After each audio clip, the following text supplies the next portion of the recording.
मारो मारो मारो मारो मारो मारो।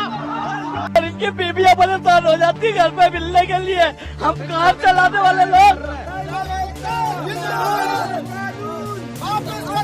कहाँ जा रहे हैं उस्ताद? बहुत कर ली ड्राइवरी, हम नहीं कर पाएंगे ड्राइवरी। क्यों? ना तो हमारे पास 10 लाख रुपए है, ना 10 साल तक जेल में जाने की वो है हमारे पास। बच्चों का क्या होगा?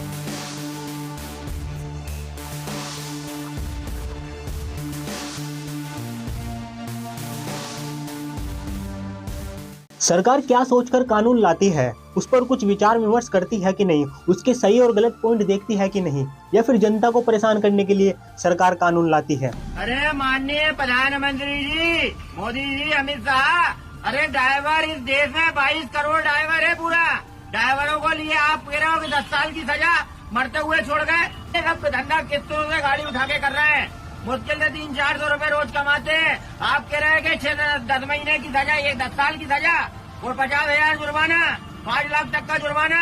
बीमा कंपनी की कोई जवाबदारी नहीं, वाहन मालिक की कोई जवाबदारी नहीं, सब कुछ ड्राइवर पे, जबकि देश का ड्राइवर ही सच्चा सिपाही है। कल जिस तरह की हड़ताल आपने पूरे देश में देखी, कुछ ही ड्राइवर इकट्ठा हुए थे कि देश के अंदर कहीं पेट्रोल डीजल की कमी पड़ गई, कहीं खाने पीने के सामान की कमी पड़ गई, कहीं पर जो आने जाने के लिए साधन नहीं थे, गाड़ियां नहीं थी, और फिर आखिर में क्या हुआ कि सरकार को घुटने टेकने पड़े। अब जो है सरकार ने कह दिया है कि सरकार कानून लागू करने से पहले जो ड्राइवरों का जो एक डेलीगेशन होगा उनसे बातचीत करेगी कि कानून सही है या नहीं है। ड्राइवर भाइयों, आप हमारे ड्राइवर नहीं, हमारे सोल्जर हैं। जैसे सोल्जर बॉर्डर पे काम करते हैं, वैसे आप लोग काम करते हैं।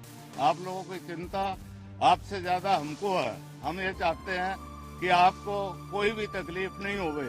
आज जो गवर्नमेंट ने 10 साल की सजा और जुर्माना नया नक्की किया था, वो आज अमित शाह जी ने यहाँ मीटिंग बुला के होम डिपार्टमेंट में ये सब दोनों जो है दोनों माफ कर दिया, अभियान्स में रख दिए हैं। और जब तक ये ऑल इंडिया मोटर ट्रांसपोर्ट से नेक्स्ट मीटिंग नहीं होगी, कोई भी लागू नहीं होंगे। लेकिन हमारी समझ में ये नहीं आता कि जो सरकार कानून लेकर के आती है वो उस पर पहले ही चर्चा क्यों नहीं करती। वो कानून सही है, गलत है, जनता के हित में है, नहीं है। चलो मान लेते हैं कि देश में कठोर कानून होना चाहिए, सख्त कानून होने चाहिए, जुर्माना भी होना चाहिए, लेकिन क्या उन कानूनों का फिर दुरुपयोग नहीं होगा? क्योंकि हम देखते हैं कि पूरे देश के अंदर जो पहले से ही कानून है वो ही सही तरीके से लागू नहीं होते, उनका ही दुरुपयोग होता है। और उससे भी बड़ी बात, क्या पूरे देश में जितनी जनता यहाँ पर रहती है सभी को जो हमारा संविधान है, जो कानून है, उनके बारे में सबको जानकारी है? और जिस तरह से कल आपने पूरे देश में देखा, अगर सभी ड्राइवर इस तरह की हड़ताल करते, वो धरना प्रदर्शन करते, तो देश की अर्थव्यवस्था पर बहुत ज्यादा इसका असर पड़ता। तो सरकार को इन बातों से सीख लेनी चाहिए कि जो इस तरह के कानून लेकर के आते हैं, जनता उनको एक्सेप्ट नहीं करती, वो जनता के हित में नहीं होते, जनता उनका विरोध करती है क्योंकि वो उनके हित में नहीं है। अब ये तो बताओ, आप अगर इसी कानून की बात करें तो उसमें 7 लाख का जुर्माना है, 10 साल की सजा है। ऐसा नहीं है कि भारत में ये कानून लाया गया, दूसरे देशों में पहले से ही है। लेकिन ये तो देखो आप, वो कितने विकसित देश है, वहाँ का आप इंफ्रास्ट्रक्चर देखो, वहाँ की आप सड़कें देखो, वहाँ की रोड देखो, वहाँ कानून लोगों के दिमाग में छप चुका है, लोगों को पता है कि कहाँ रुकना है, कहाँ को निकल के जाना है। वहाँ की जो व्यवस्था है ना, वो बहुत ही अलग है, वो बहुत ज्यादा डेवलप कंट्री है। उनकी जनसंख्या आप देखो, भारत में देखो 150 करोड़ की जनसंख्या है, इतनी आबादी है यहाँ पर।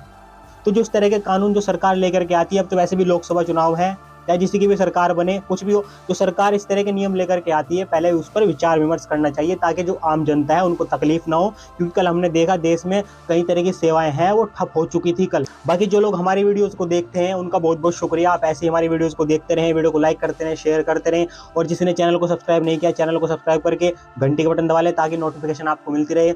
आप चैनल को ज्वाइन भी कर सकते हैं, आप थैंक्स भी कर सकते हैं, और यदि फेसबुक पर देखें तो पेज को लाइक फॉलो कर ले। धन्यवाद।